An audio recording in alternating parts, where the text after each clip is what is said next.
Hey everyone, welcome back. Today's the day you have been waiting for. It is part 2 of the story, A Woman Named Grace. Now, if you haven't seen part 1, I highly recommend you watch that because part 2 is not going to make very much sense. I'll link that up here. I'll also link it in the description below so you can click on that and then come back to this video. This is a scandalous love and betrayal story. There's a little bit of a twist to it. Today I have a Cheesecake Factory cheesecake. This is the white chocolate raspberry truffle cheesecake. Oh my goodness. I've had this before at the actual restaurant, but this is my first time purchasing it at a grocery store. I'm very excited for this.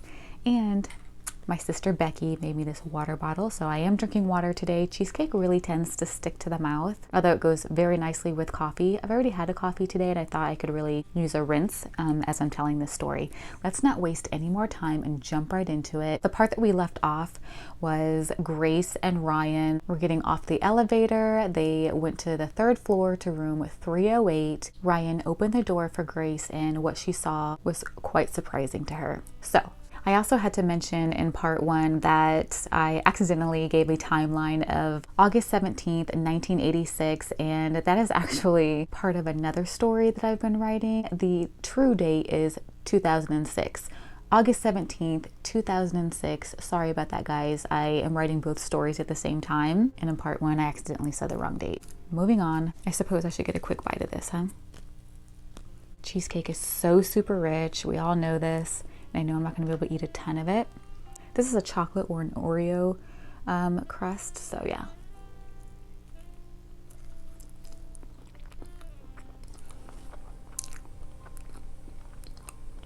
Oh my gosh. This is better than I remember. Cheesecake Factory cheesecakes are just at another level to me. They're so divine. Okay. Ryan opens the door and Grace looks around the room and she sees a ton of white roses. There's a grand piano to the left, and to the right is the seating area where there's luxury seating, a beautiful bar. Even the drapes are amazing.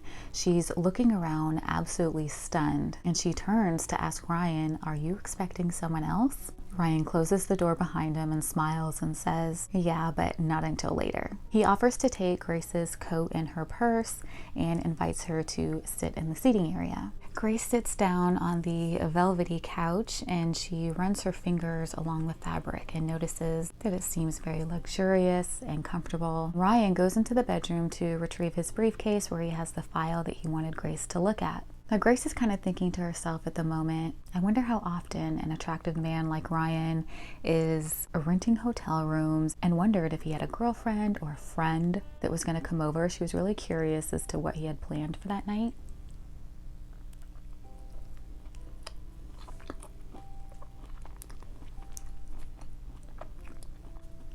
She started looking around the room, and her eyes caught the grand piano again. She was completely mesmerized by it. Now, back in the day, Grace used to play the piano. She was remembering years ago she used to play at this jazz club on Saturday nights, and she would just get completely lost in the music. She loves music. It's a huge part of her life, and she's actually a very talented pianist. When she was 6 years old, her grandmother gifted her with a piano, and she's been playing ever since, and she's found herself really drawn to jazz music, soul music, and just indulges herself in it. It was the one thing that made her feel powerful, invincible, and even a little seductive.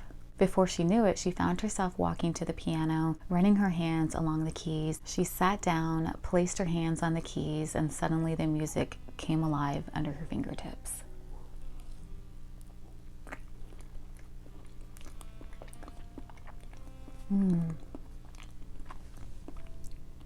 She played a soft melody. It was very slow and sexy, and there was so much emotion behind it. After a few moments, her eyes closed and her body began to slowly sway to her music, and she found herself in that place again, where she can really let go and was completely overtaken and submerged in raw emotion. Ryan was in the sitting area, and he was not expecting Grace to play. He didn't even know she could play the piano. Looking down at his paperwork, he suddenly dropped his pen pen. He looks over at Grace with complete and utter surprise. The melody was beautiful. He couldn't help but just stare at her. Now, Ryan had planned this entire evening. The roses were for Grace's birthday. And this is where that Janice broad comes back into play. Janice from the office who hates Grace. She couldn't stand Grace or her perfect little life. And the moment she heard that Grace was having a difficult time or a down moment with her husband, she knew it would be a perfect opportunity for Ryan to just swoop in. Ever since the Christmas party last year, Grace is all Ryan could talk about to Janice. He completely fell for her and was just absolutely infatuated with her beauty, with her sweet personality. Like, he was hooked.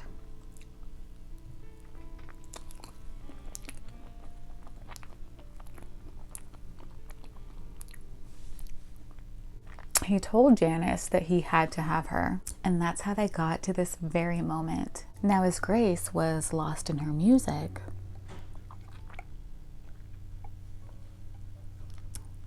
she felt a hand touch her back and lightly graze down her spine. She felt butterflies in her stomach and she immediately stood up. But before she could turn around, Ryan grabs her from behind. He puts one arm around her waist and the other around her chest, with his hand like softly gripping her neck, just gently. He began to kiss her on her shoulder and whisper in her ear, "I think you're remarkable." Grace got goosebumps all down her body. She was still feeling the effects of that third martini, and her heart just started pounding. It had been 5 months since the last time her and her husband had been intimate, and her body was dramatically responding to every touch Ryan was giving her. He smelled so good, and his masculine arms around her and that dominating feeling was just very exciting. It's something that she had been craving for a long time, and this was all happening so quickly. And then Grace yells, "No."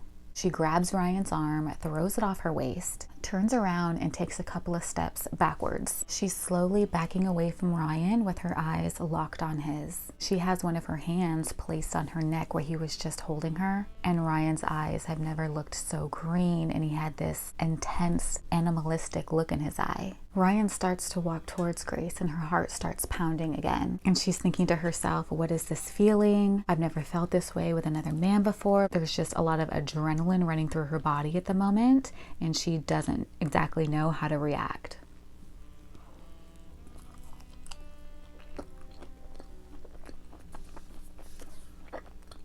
She was feeling so conflicted. Part of her wanted to just run out of there as fast as she could, and the other part of her was wanting Ryan to grab her again and just take her. Now, as Ryan's looking at her, he can see the conflict going on in her mind, and he could also see this hunger in her eyes, and he didn't want to give her the chance to think things through, and so he immediately grabs her.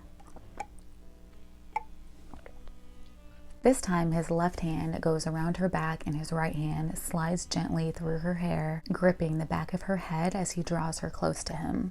And he kisses her passionately. Hold on, you guys. It hasn't even started yet. Hold on.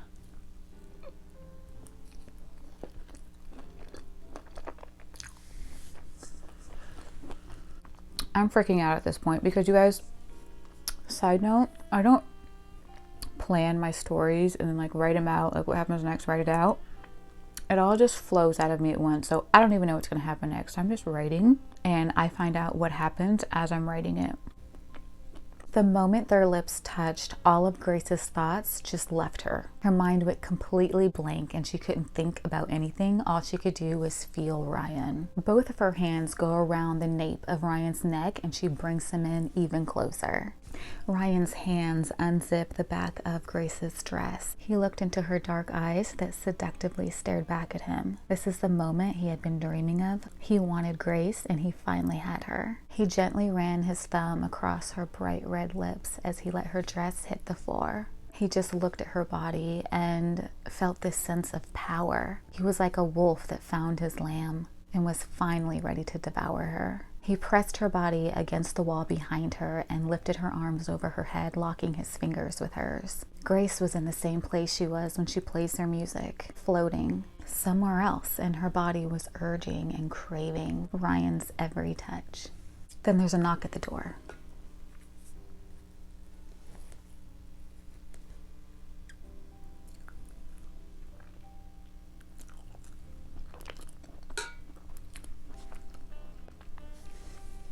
Who do you guys think it is? I was conflicted at who was on the other side of that door. Ryan and Grace immediately stop moving. They freeze. He has this confused expression and he's thinking to himself, who could be at the door at this hour? He lets go of Grace's arms and turns to head to the door. At that moment, Grace comes back to reality and she's freaking out. She's like, oh my gosh, what just happened? She looks at her watch and it's 11 p.m. She picks up her dress from the floor and she runs to the bedroom. She gets her dress on, she's pacing back and forth and she's just thinking, what did I just do? Why did I come here? What did I get myself into? I can't believe I did this. Like, she's freaking out. She thought, it's 11 o'clock. How am I going to explain this to my husband? He knows the restaurant closed at 10 p.m. Where have I been for this past hour? Time had went by so quickly and things happened so fast. She just couldn't believe what she had done. She looks in the mirror and just immediately starts to feel sick. Then she hears a loud crash and glass break in the other room. She runs out of the bedroom and just stops. The entry table is knocked over, the lamp fell, there's glass everywhere, and she sees a man standing over Ryan's body. The man turns around and looks at Grace, and it's Kyle, Grace's husband. I need another bite.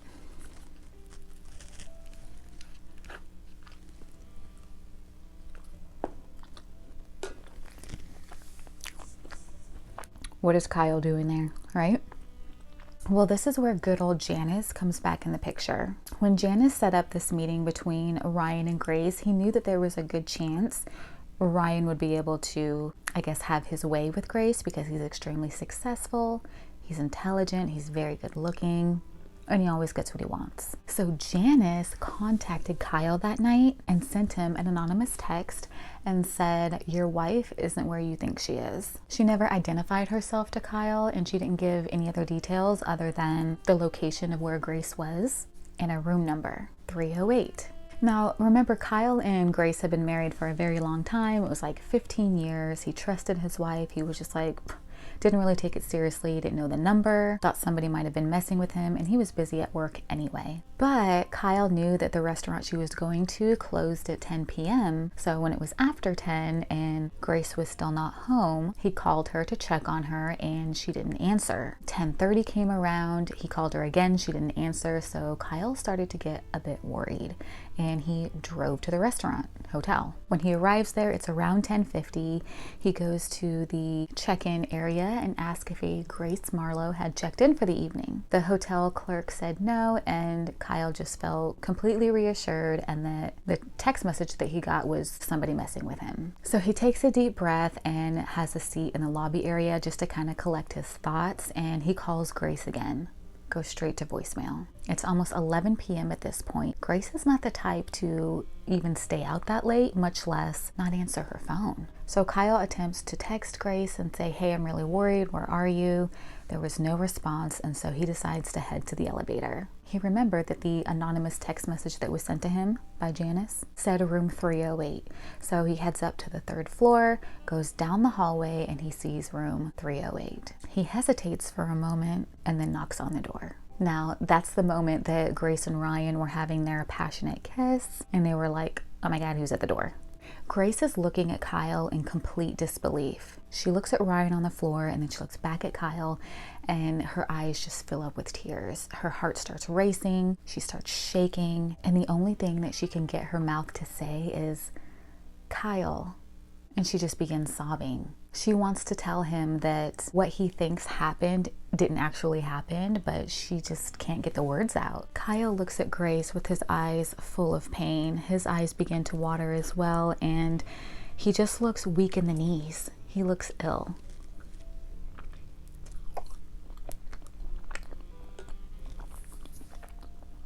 Grace starts to walk toward him. And he puts his hand out and he just says, "Don't." And he looks down at Ryan and he says, "I never thought that you could actually be here." Kyle tells Grace that he hesitated even going there. He didn't believe that she would actually be there. But when he knocked on the door and Ryan opened it, he looked over to the right at the sitting area and saw Grace's coat and her purse on the couch. He looked at Ryan and said, "Where's Grace?" And from the expression that Ryan gave him, Kyle immediately knew Grace was there. And he knocked him out. He punched him with such force across his jaw, laid him out cold, right on the ground. Grace again tried to think of something to say to ease Kyle's mind that what he thought happened didn't happen, but she still couldn't get the words to come out of her mouth. Still trembling, she was thinking to herself, "Why did I come here? Why did I do this?" Kyle started to rub his knuckles that he knocked Ryan out with as they were beginning to swell, and Grace tried to walk toward him again, and he said, "Don't." And he looked at her with such sorrow and defeat in his eyes, and he just walked away. Everything stopped in that moment for Grace. She was just screaming at herself in her head, "This isn't who I am. I've never done anything like this. How could I let this happen?" She falls to her knees, sobs uncontrollably, and she lets out this scream. The kind of scream that you only hear in the movies when a mother loses her child or a loved one suddenly gets struck by a car. Just that raw, painful emotion of helplessness. Kyle walked out. He was gone. Grace's heart was heavy, but her body was limp. At that moment, Ryan started to move. Let me move this out of the way and bring you guys in a little closer because it's about to get good. Grace looked up at Ryan, still on her knees. She looked at him in disgust. She started to feel a rage inside of her build, a fire in the pit of her stomach. Ryan sat up with both of his hands on top of his head, trying to collect his thoughts and remember what was going on. He was so confused. She looks over at the bar and she sees the ice bucket. She walks over there and moves it aside and she finds the ice pick. She grabs it and Ryan says, "Grace, what's going on? What happened?" That question just infuriated her. What's going on? What happened? "You ruined my life," she told him. Grace turns around with the ice pick in her hand, holding it like a knife. Rage in her eyes, runs full force towards Ryan. Then she hears something. A voice. "Hey, are you okay?" It's Ryan's voice. Grace looks at him from across the table as he's drinking his martini, and Ryan says, "I just wanted to let you know that I've been having a really hard time lately. I haven't really been myself. I've been down, and you being out here with me really means a lot, and I'm glad you're here." Ryan sips his martini again and smiles. Grace takes a drink of her martini and she smiles as well. At that moment, she realized that Ryan was trying to make her feel bad about feeling uncomfortable being there as a married woman, having dinner and drinks with this man. And she explains to Ryan that she's sorry that he hasn't been getting out much and has been going through a hard time, but she really doesn't feel like it would be appropriate for her to continue this dinner with just the two of them. She looks at her watch. It's 7:30 p.m. She leaves money on the table for dinner. She grabs her coat and her purse, and she walks out of the restaurant. Yes, you guys, all of this happened in Grace's mind. She played out the entire incident. Grace walks to her car and gets inside. She checks her cell phone, sends a text to her husband letting him know that she's on her way home. Once she arrives home, she takes a hot shower, washes her hair, comes out, puts on her bathrobe, and she's just kind of walking around her bedroom. And she's noticing all of these pictures of her and Kyle from when they went on vacation, birthdays, anniversaries. And she just takes a moment to appreciate her relationship, appreciate Kyle, and that she would always do whatever it takes to protect her relationship. Now, the moral of the story is that we are all lambs in a world full of wolves. There will always be people lurking behind desks, behind friends, behind smiling faces. But it's up to the lamb to outsmart the wolf by never putting itself in a dangerous field alone. In other words, don't intentionally put yourself in positions that can potentially be dangerous. And this isn't just in regards to romantic relationships, this is anything in life. Trust your gut instinct and never apologize for it. Our intuition speaks to all of us, and it's up to us to listen or not. These things happen every day, you guys. This is not a freak story. I wrote this story as a reminder to all of us to protect our hearts and protect our relationships. Just protect ourselves from the wolves in this world. What did you guys think? If you guys enjoyed this, let me know in the comments. Give the video a thumbs up and consider subscribing if you haven't already. You guys have an awesome rest of your day. Take care of yourselves first and then take care of each other. Don't forget, you can always follow me on my vlog channel or my Instagram. I have both of them listed in the description below. You guys have an awesome rest of your day. I'll see you in the next video.